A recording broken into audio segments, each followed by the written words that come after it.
Welcome to the 24th lecture of course Polymer Science and Technology. In previous class we have seen the viscometric plot for the thermoplastic polymers. Now today we will see how we can determine the viscometric plot for the polymers. This is the viscometric plot. This is the plot between the viscosity as a function of the shear rate. So how we can find out the viscosity and the related to the applied shear rate for the case of polymer. So there is a equipment known as the rheometer, and specifically speaking it's a capillary rheometer. There is a capillary through which molten polymer will pass through it, and we will measure the shear stress applied on it and the shear strain. So let us first of all see the construction of the rheometer. Rheometer is basically constructed of a chamber with a piston. This piston can move downward and polymer is kept inside the chamber, and this chamber is having heating elements so that polymer can be melted inside the chamber. So the pressure P1 is applied from the top of the piston, and under this pressure this polymer, molten polymer will flow through the capillary, narrow diameter capillary, and initially when it will flow inside the capillary, the flow rate is not completely developed, as you can see, but as long as it will keep on moving inside the capillary, reaching after a certain distance the complete flow front is developed. So the length of the capillary must be such that the complete flow front is developed. Then polymer will come out from the capillary, and the pressure outside the capillary, which is the atmospheric pressure, is P2. So the total pressure difference, which is the driving force for the polymer, is delta P, and this is the difference of P1 minus P2 pressure. Okay. Another thing, in order to measure the temperature of the molten polymer, three thermocouples, you can see TC, TC, TC, these are the three thermocouples that are placed at the entrance, midpoint of the capillary, and at the exit of the capillary, and these three thermocouple will measure the temperature and they will send it to the controller of the capillary rheometer. Here small r is the radius of the capillary. Okay. Now tau shear stress can be defined in case of capillary rheometer as r by 2 multiplied by delta P over L, where, as I told you, small r is the radius of the capillary and delta P is the pressure difference and L is the length of the capillary. You can see here the term small r means you can assume any value of r. Let's say the radius of this capillary, maximum radius of this capillary, is capital R. So small r means any distance from the center line. So you can calculate actually the shear stress at any point inside the capillary, and when you are interested to calculate the shear stress just at the wall of the capillary, then you have to keep the maximum value of R radius, which is defined as capital R. Capital R is the actual radius of this capillary, whereas small r is the any value from center to the capital R. And this equation is known as shear stress profile equation. Why this is shear stress profile equation? Because it gives me the value of the shear stress from the center to any value up to capital R. So this is the equation that gives the value of the shear stress with respect to vertical distance, or you can say the along with the radius. Okay. Now we know that the polymer is a non-Newtonian fluid, and most of the equations in case of fluid mechanics has been defined for the Newtonian fluid. So if we are applying Newtonian law of viscosity, Newton's law of viscosity to calculate the shear rate, that shear rate will not be the true shear rate. It will be the apparent shear rate, or we can say it is the Newtonian shear rate. But the actual shear rate, which is non-Newtonian shear rate in case of polymer, is little different than the value calculated using the Newton's law of viscosity. But we are not aware how much is the value of the non-Newtonian shear rate. So what we'll do, first of all, we'll calculate the Newtonian shear rate or the apparent shear rate using classical equation of the fluid mechanics, Poiseuille equation, and the apparent shear rate, gamma dot apparent. Why apparent? Because we are calculating the shear rate of a non-Newtonian fluid using the formula meant for Newtonian fluid. Okay, so that's why we will call gamma dot apparent, or we will call it gamma dot n. N means Newtonian, and according to Poiseuille equation it is defined as 32q over pi d cube, where d is the diameter of the capillary, q is the flow rate of the polymer through the capillary. Okay, so this is my apparent shear rate. Mind it, this is the apparent shear rate, not the true shear rate. We are interested in calculating the true shear rate for the non-Newtonian fluid, or specifically speaking for the polymer melt or polymer solution. Correct. So we till now we have got the shear stress profile equation and formula for apparent shear rate. Okay. So from the Newton's law of viscosity, apparent viscosity. Why apparent viscosity? Again, we are trying to calculate the viscosity of the non-Newtonian fluid using Newtonian equation. So we'll call this equation as we'll call this viscosity as apparent viscosity. So apparent viscosity, according to Newton's law of viscosity, will be shear stress divided by shear strain rate. In that case, shear stress is tau, this one defined by the equation number 1, and apparent shear rate defined by the equation number 2. So this will give me the apparent viscosity for the polymer melt. Correct. But still we are not interested in apparent viscosity. We are neither interested in finding out the apparent viscosity nor the apparent shear rate. But to estimate the true shear rate or true viscosity, it is necessary to calculate apparent shear rate and apparent viscosity. So from equation 3 we have calculated apparent viscosity. Now velocity profile equation, we know that the flow front, this flow front, you can see there are many flow front which are developing inside the capillary, is being shown in this figure, and reaching to some place at near the exit of this capillary, the fully developed flow front will be established, and the shape of this flow front is like a parabola, and it can be defined by the equation of the parabola. So velocity profile equation Vz. Why we are calling it Vz? Just a minute, let me try to write something.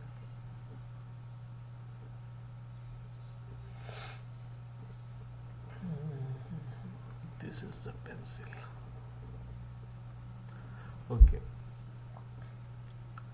so I'm, let's say this is my capillary. I'm, instead of making vertical capillary, I am trying to make it horizontal capillary, but you can understand what I am doing. And this is, I am drawing the uh, flow front. I am trying to flow. Oh my god! Again, it's very difficult to draw something using mouse. Okay. Anyway, I hope you will try to understand. This is the flow front. It is not perfectly parabola shape, but you can understand the limitation of using drawing using mouse. So this flow front is something.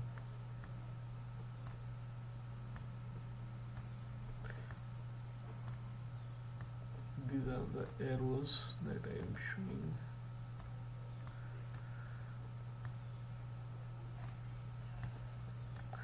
Figure is not up to the mark, but at least you can understand. So this is my center line, and here these are the velocity component. So you can see the velocity at the wall here is 0. This component is 0, and velocity is maximum at the center. Okay, and if my direction, this is z direction, so the velocity component in the z direction will be vz. These are the different velocity at 0, z is equal to 0, vz will be also 0. When we'll move little bit upward, here z is something, then vz is having certain values, then vz is increasing, and it will reach to the maximum at the center.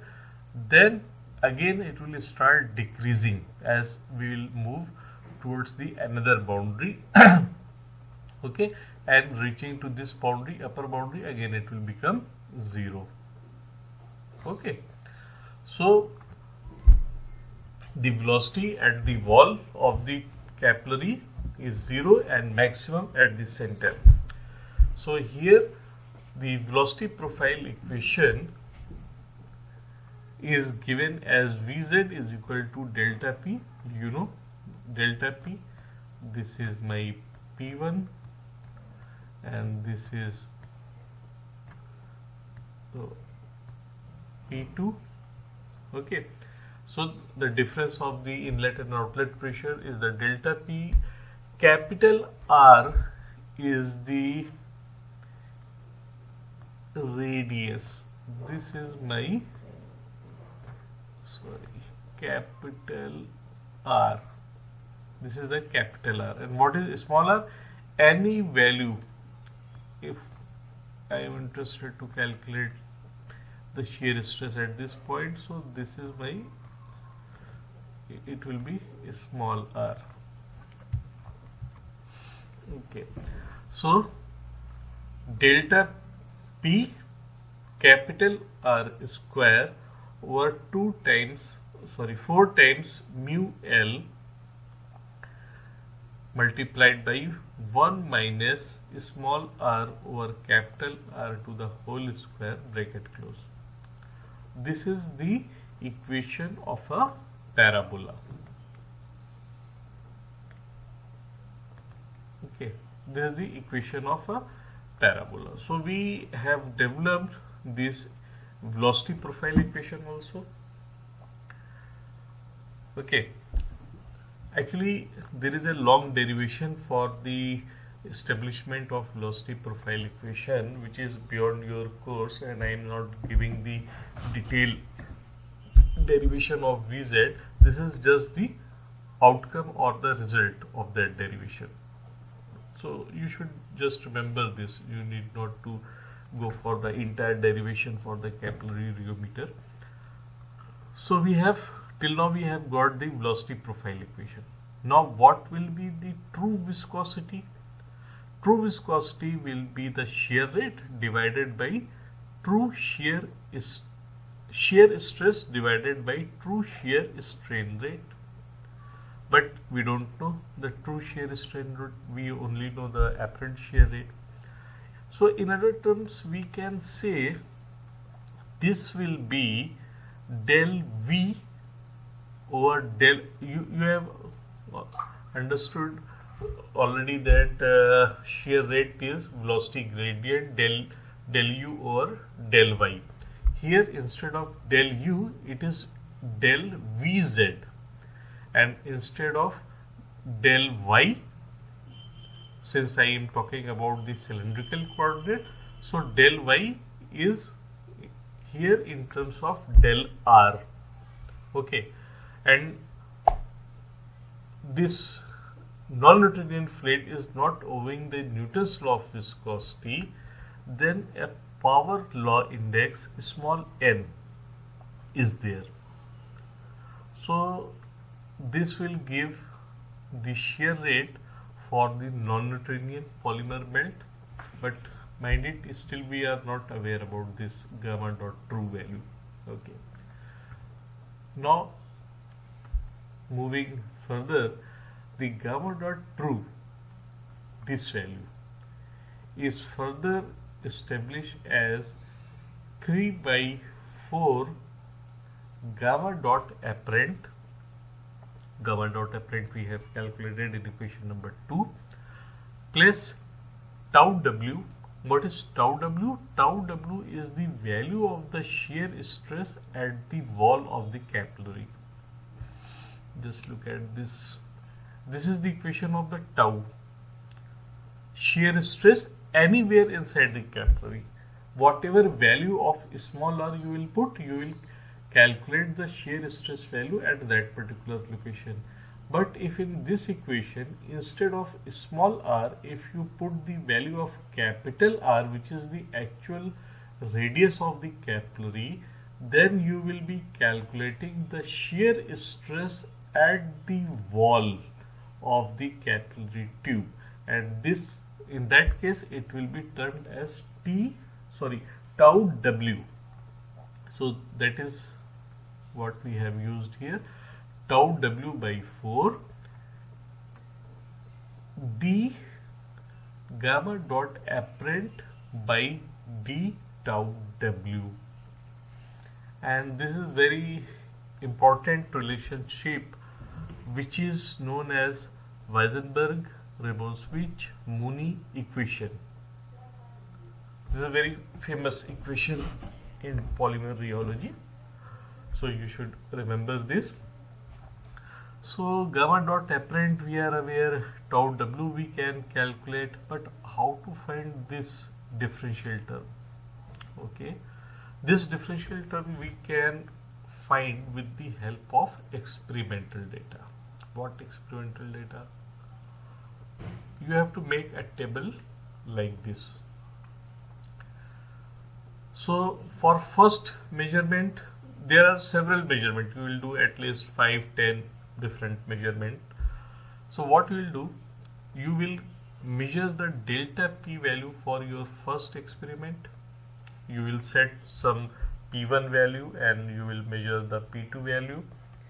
So that will define the P1 delta P, and against the delta P driving force, what is the flow rate which is coming out from the exit end of the capillary? You can measure it volumetrically.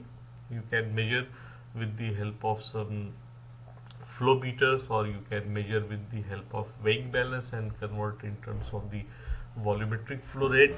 So practically you can calculate the cc per second, how much volume of the polymer is coming out per second out of the capillary. So delta P and Q dot you can measure. Now you can calculate tau W using, you are aware about the capital R, whatever rheometer you have, the manufacturer must have given you the value of the capital R, the diameter, radius of the capillary. And delta P you have already measured here, delta P. L is again length of the capillary, which is also defined by the manufacturer. So R and L value available with the manufacturer's catalog, and delta P you have measured. So you can calculate the shear stress at the wall, tau W. So you have calculated the tau W up to here. Next column is gamma dot apparent, means shear strain rate considering the polymer as a Newtonian fluid, and this is again defined as 4 times Q over pi R cube. R is the radius of the capillary and Q you have just calculated in column number 2. So you can calculate the gamma dot apparent. Okay, so when you have calculated the tau W as well as gamma dot apparent, then what you can do, you can plot the experimental data for 1 2 3 4 5 6 7 8 9 10 for 10 20 different readings, gamma dot apparent on the y-axis and tau W on the x-axis. So what you will get a straight line, and the slope of the straight line will be what? You know, the slope of the line will be delta gamma dot apparent over delta tau W. That's how we define the slope of the straight line. Or we can write d gamma dot apparent over d tau W. Okay. So here we have calculated from the graphical method, we can calculate this value, gamma dot apparent over differential of gamma dot apparent over differential of tau TW.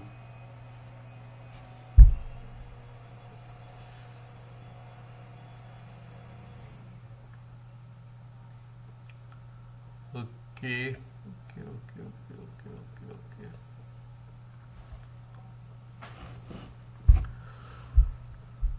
So once you have calculated this, then you can calculate the gamma dot true value using the Mooney equation from 3 by 4 gamma dot apparent.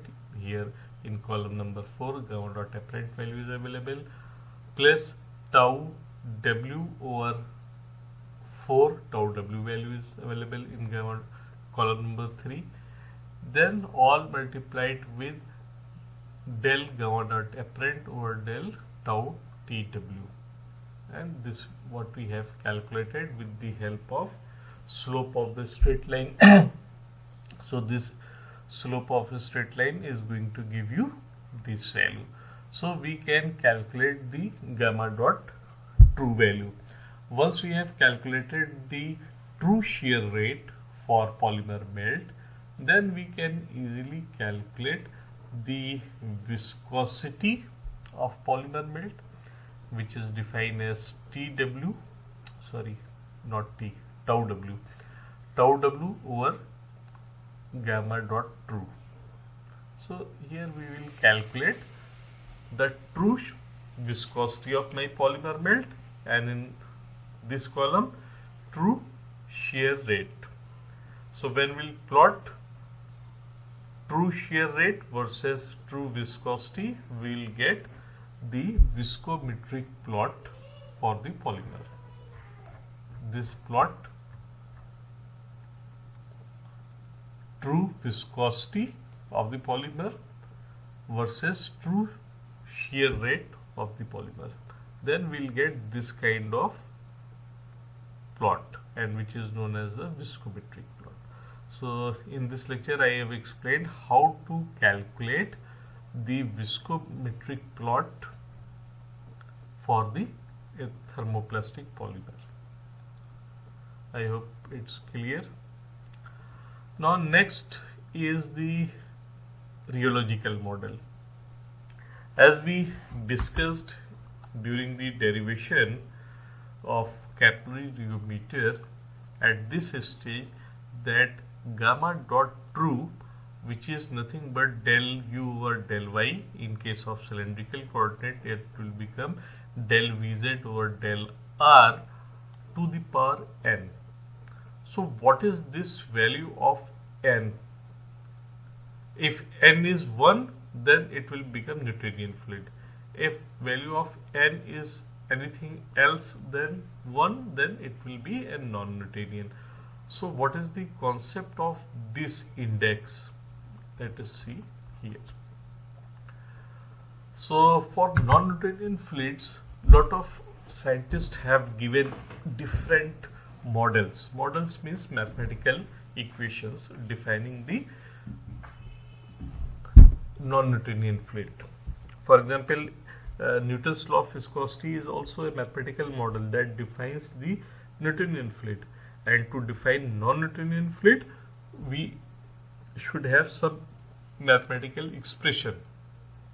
So the first model is known as the power law model. According to power law model, shear stress is proportional to shear strain rate to the power n. If you just compare it with the Newton's law of viscosity, which says that shear stress is directly proportional to shear strain rate only. But in case of power law model for non-Newtonian fluid, it says shear stress is directly proportional to shear strain rate to the power n, where n is the power law index. N is the power law index. Power law is the name of the rheological model and n is the index. So when we'll use some proportional for constant for proportionality, it will become tau is equal to mu times gamma dot to the power n, and this formula is nothing but power law model for non-Newtonian fluids, especially polymer melt. In case of polymer melt, this formula is very important. This model is very important. What else we can do with this equation? We can take log on the either side. Log tau is equal to log of mu plus n times log of gamma dot. Okay. And if we look it closely, this is nothing but an equation of a straight line, where log tau is the y, log mu is the c, intercept of the straight line, n is the slope of the straight line, and log gamma dot is the x of the straight line. So this is the equation of the straight line. So if we plot log gamma dot on the x-axis and log tau on the y-axis, we should get a straight line. A straight line having intercept c equal to log of mu, and the slope of this straight line is the power law index n. Okay, so this is my power law model, okay, for non-Newtonian fluid. Now in this model, if the value of n is equal to 1, then what will happen? This power law model will reduced into Newton's law of viscosity, because Newton's law of viscosity is tau is equal to mu times gamma dot. Okay, if n is equal to 1, that's mean mu is equal to gamma dot. But if the value of n is anything else than 1, then it is a non-Newtonian fluid. Okay, So here the value of n is equal to 1 means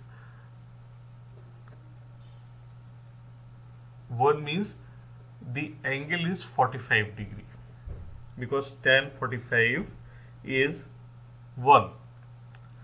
So a straight line passing from the